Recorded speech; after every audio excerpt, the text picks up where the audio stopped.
జోకులు అట్లుంటాయి, కొంచెం మంచిగానన్నా వేయాలి కదా జోకులు. కాస్త వేసేదేదో వాళ్ళు కదా. ఇప్పుడు యశ్వంత్ సిన్హా గారు, ఒక్క నిమిషం చెప్తాను. రేవంత్ రెడ్డి, ఇది మన కేటీఆర్ గారు, ఇది చెప్తున్నాను, ఇదంతా ఒకటే గ్యాంగ్ అండి. అప్పుడు అంతకుముందు మేము వీరు ద్రౌపది ముర్ము గారిని నిలబెడితే యశ్వంత్ సిన్హా గారి కోసం అని చెప్పి రేవంత్ రెడ్డి గారు అంటే రాహుల్ గాంధీ గారు, కేటీఆర్ గారు పోయారు కదా అక్కడ నామినేషన్ కి. ఫోటోలు ఉన్నాయి కదా.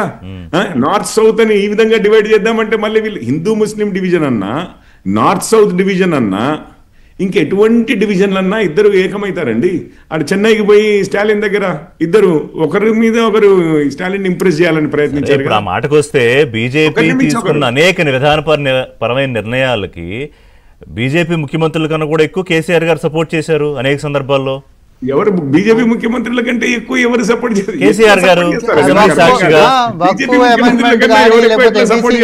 అన్నిట్లలో కూడా పార్లమెంట్ లో మద్దతుగా చెడిపోయింది. చెప్తానండి, ఒక్క నిమిషం చెప్తాను. మోడీ గారు వచ్చిన తర్వాత అతిపెద్ద రిఫార్మ్ మన ఆర్థిక వ్యవస్థలో అంటే అతిపెద్ద రిఫార్మ్ జిఎస్టీ. కాంగ్రెస్ వారు సపోర్ట్ చేశారు. అతిపెద్ద రిఫార్మ్ మేము తీసుకొచ్చింది ఏది? ఈ న్యాయ వ్యవస్థలో ఎన్జిఆర్, నేషనల్ జ్యుడిషియల్ అపాయింట్మెంట్స్. దానికి కాంగ్రెస్ వారు సపోర్ట్ చేశారు. ఎన్నిటికి సపోర్ట్ చేశారండి? ఏమి వాళ్ళు ఏమన్నా బీసీ కమిషన్ కి రాజ్యాంగ ప్రతిపత్తిని ఇస్తామంటే వారు ఏమన్నా నో అన్నారా? రామ్మోహన్ రెడ్డి గారు చెప్పాలి. లేకపోతే ఎస్సీ ఎస్టీలకు ఇంకొక 10 సంవత్సరాలు ఆగండి, ఎస్సీ ఎస్టీలకు ఇంకొక 10 సంవత్సరాలు చట్టసభల్లో రిజర్వేషన్లు పెంచాలి అని అంటే వారు ఏమన్నా నో అన్నారా?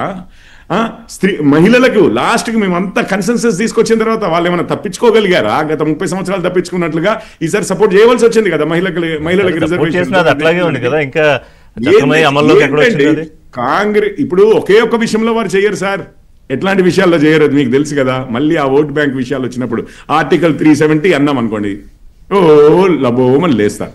సో ఓకే, ఆ ఓట్ బ్యాంక్ కాసేపు పాకిస్తాన్ విషయాలు వచ్చాయనుకోండి చేస్తే కాదు, జూబ్లీహిల్స్ కి అయితే అది కలిసి వస్తుందా? ఈ పోలింగ్ లో అది తేటతెల్లం అవుతుందా సార్? ఇప్పుడు బేసిక్ గా ఏమవుతుంది అని అంటే ఈ పోలింగ్ లోన ఇప్పుడు మీరు ఇంకా 10% వచ్చిందన్నారు, మీకు బాగా తెలుస్తుంది ఎందుకంటే విజువల్స్ వస్తాయి.